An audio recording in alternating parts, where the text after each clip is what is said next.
You ask Tiger to solve. This deals with linear equations with one unknown. The final result is x equals 6. Let's solve it step by step. Group all x terms on the left side of the equation. Add x to both sides. Group like terms.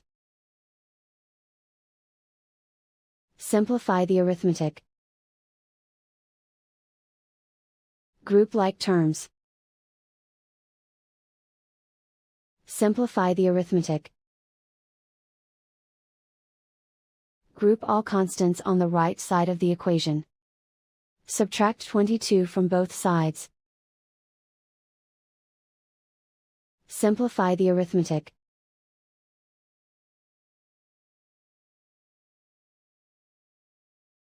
Isolate the x.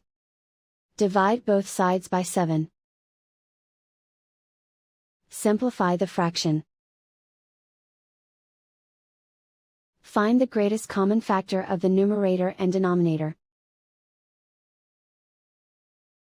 Factor out and cancel the greatest common factor.